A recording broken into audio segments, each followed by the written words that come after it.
Squad safe पोझिशनवर आहे, त्यांच्यासाठी जोरदार टाळ्या या ठिकाणी शेतीची गोष्ट आपल्या बक्षीस स्वीकार करीत आहे. सन्माननीय आमदार विजय सावंत या ठिकाणी उपस्थित आहे.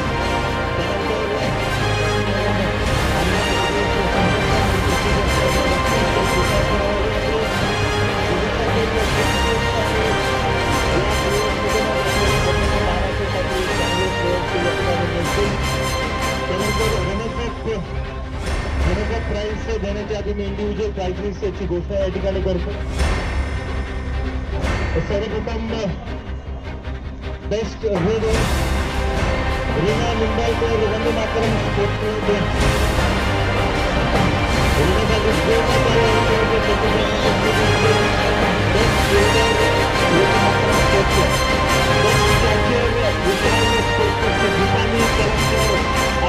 क्लब आपलं बक्षीस स्वीकार करावं. आणि त्यानंतर best player of the tournament साठी मी आमंत्रित करतो स्वराज्य स्पोर्ट्स क्लबचे नेहा तांडव यांना की आपण व्यासपीठावर येऊन आपलं बक्षीस.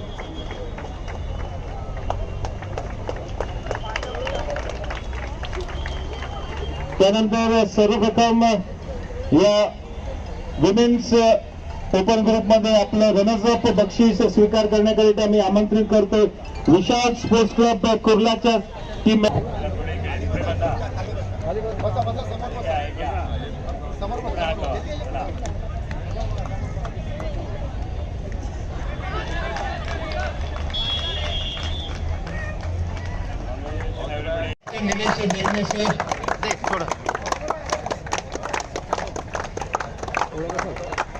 I also request Airwing Cadet Warrant Officer Prithvi Mahendra Patil and Cadet Warrant Officer Sakshi Rane along with Cadet Warrant Officer Muglia to please come onto the ground.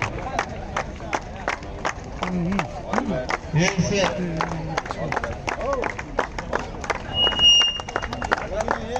That Airwing Cadet Warrant Officer Prithvi Mahendra Patil Women Empowerment और ये सभी युक्तियाँ वाकई में हम सभी तो बिल्कुल गर्व इन युक्तियों पर.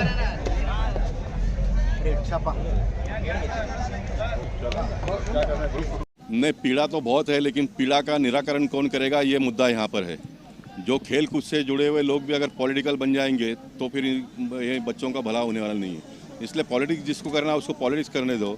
खेल कूद से जुड़े हुए लोग, उनके क्षेत्र के लोगों को हम किस तरह से आने वाले दिनों में मदद कर पाएंगे वो करने की आवश्यकता है. मैं पोइसा जिमखाना के पदाधिकारियों का अभिनंदन करना चाहूँगा. इतने बड़े पैमाने पर जो खिलाड़ू आते हैं उनके नाश्ता विस्ता का भी सभी लोग रोज़ व्यवस्था करते हैं और करना पड़ेगा, क्योंकि वो काम धंधा करके 12-12 घंटा काम करके आते हैं और भूखा आदमी कोई कबड्डी खेलेगा तो किस तरह से खेलेगा वो. तो हम आने वाले दिनों में और अच्छी तरह से कैसा इस खेल महोत्सव को कर पाएंगे उसका निश्चित मैं प्लानिंग करूंगा. इस बार कोरोना के बाद में 24,400 बच्चों ने आकर यहां पर भाग लिया. मैं मानता हूं कि बहुत बड़ी उपलब्धि है, लेकिन इस संख्या को हम आने वाले दिनों में और ज़्यादा बढ़ाएंगे और इसमें मीडिया का भी बहुत बड़ा योगदान हमको प्राप्त होगा, ऐसा अपेक्षा व्यक्त करता हूँ. पोईसर जिमखाना उत्तर मुंबई के खासदार श्री गोपाल शेट्टी जी के मार्गदर्शन में जैसे कोविड के बाद में हमने 2019 के बाद में 2 साल के बाद में 1.5 साल इनफैक्ट हम लोग 2019 में नवंबर में किए थे, अब मार्च में ये कर रहे हैं. तो इस वक्त हमने 8 खेलों का नियोजन किया है और इस 8 खेलों में मुझे कहने में अतिशय आनंद हो रहा है कि हमारे 2,400 के ऊपर पार्टिसिपेंट ने पार्टिसिपेट किया है. इसमें 8 खेलों में अगर मैं डिटेल में बताने जाऊं तो करीबन वॉलीबॉल में 16 टीम थी, रिंग फुटबॉल में 16 टीम थी, कबड्डी में 45 टीम थी और एथलेटिक जिसमें हमने 52 इवेंट्स में करीबन 1200 बच्चे लोग पार्टिसिपेट किए थे और मल्लखांब, योगा और जिम्नास्टिक इसमें करीबन 400-450 बच्चे लोगों ने पार्टिसिपेट की. और ये योगा हमने पहली बार योगा का एक कंपटीशन यहाँ पे पहली बार पोईसर जिमखाना ने ली. करुणाकर जी, एक और सवाल खड़ा हो रहा है, यहाँ पे टाइम पे कुछ लोग नहीं पहुँच पाते हैं. सेठी जी ने अपने भाषण में आवाज़ उठाया, आपका क्या कहना है इस बारे में? बाकी के जो स्पोर्ट्स है उसमें टाइम टेबल बहुत शेड्यूल मेंटेन हो जाता है और सभी लोग टाइम पे आ जाते हैं. बल्कि आधा घंटा जो रिपोर्टिंग टाइम उनका रिपोर्ट करना होता है उससे पहले भी आ जाते हैं. बट मेरा जो 20 साल का एक्सपीरियंस रहा है कि जो कबड्डी है, कबड्डी के बच्चे लोग कभी भी समय पे नहीं आते हैं. उनको 6 बजे का टाइम दो तो वो 7:30-8 बजे पहुंच जाते हैं.